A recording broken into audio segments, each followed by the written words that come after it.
పొయ్యిలో చేస్తాడు సార్ ఆయన గోడ దగ్గర పెట్టేసేసి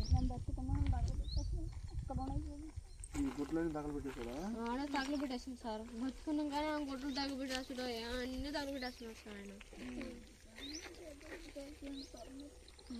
సరే ఒక పని చేయమ్మా, నేను ఫోన్ చేస్తాను, ఇప్పుడు 112 ఫోన్ చేస్తాను, మీరు మాట్లాడండి, అర్థమైందా? మాట్లాడండి.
ఎందుకమ్మా ఎన్ని అవసరం లేదు.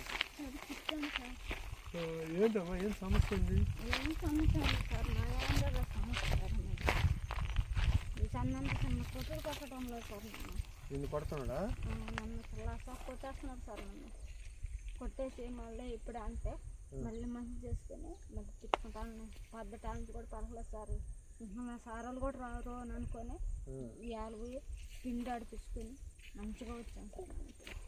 మీరు బట్టలు పెట్టబాకండి అని అన్నారు కదా సార్ మీరు, అందుకని చెప్పి నేను గమ్ముకున్నాను సార్. వాళ్ళు ఆడబడుతున్నాడు సార్ మాకు. నాకైతే భయం వేసిపోతుంది సార్, అసలు ఏ రోజు చంపేస్తాడో కూడా తెలియట్లేదు సార్ నన్ను. బిడ్డకి అట్లా ఉన్నాడు మనిషి, కొంచెం ఇది అయిపోన్నాడు. బిడ్డను కూడా తొక్కేసాడు సార్. ఏ పిల్లోడిని? ఆ పిల్లోడిని తొక్కేసి తొక్కాడా? కాదమ్మా, ఇప్పుడు ఏందమ్మా విషయం? నువ్వే కదా ఫోన్ చేసింది? మీ ఆయన ఎక్కడ ఉన్నాడు? చిన్న వయసులోనే పెళ్ళిళ్ళు చేసుకోవడం, ఇప్పుడు వీడు ఎన్ని కష్టాలు పడుతుంటారో ఇంటికి కదా. మా అమ్మలు చేస్తున్నారు సార్ నా మొగుడు.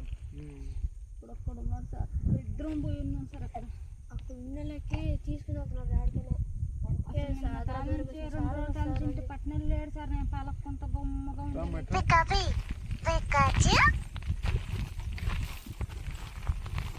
అందుకే సార్ మీరు వచ్చి మమ్మల్ని తీసుకుని వెళ్ళిపోండి సార్. మీరు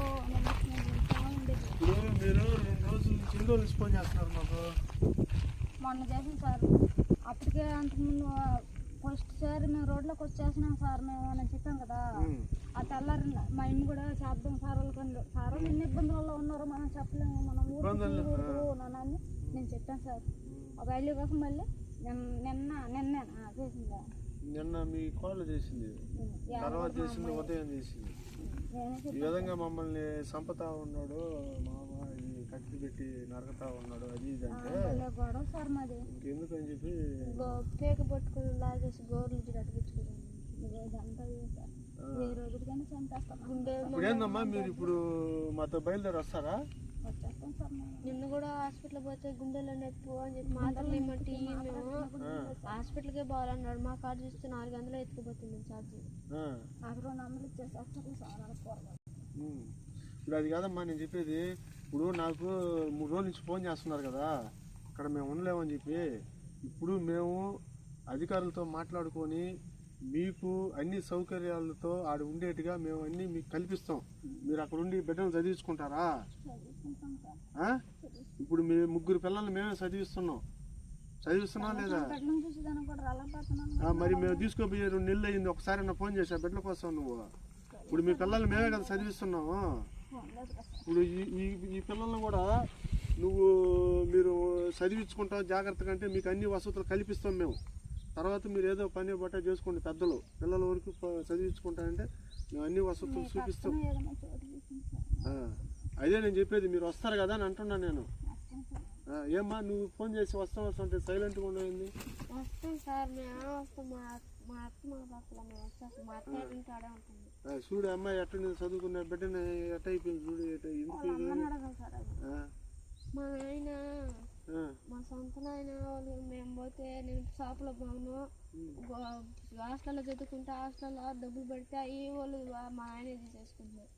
నేను నుంచి హాస్టల్ నుంచి తీసేసినాక గుడ్ల షాపులలో పోతుంటే గుడ్ల షాపులలో నుంచి ఆ డబ్బులు వస్తాయి 20,000 అవి కూడా తీసుకుని తాగేసి. ఇవన్నీ వద్దమ్మా, మీకు ఆడ సరైన వసతులు కల్పిస్తాము. బిడ్డలు చదివించుకోండి. తర్వాత మీరు అన్నీ అనుకూలంగా అయిన తర్వాత ఏదో ఒక పని బాట మేము కూడా ఆడే మీకు దగ్గర పనులు ఏదో మీరు చూసుకుంటే మీరు అవి కూడా మీరే చేసుకోండి. సరేనా? ఇప్పుడు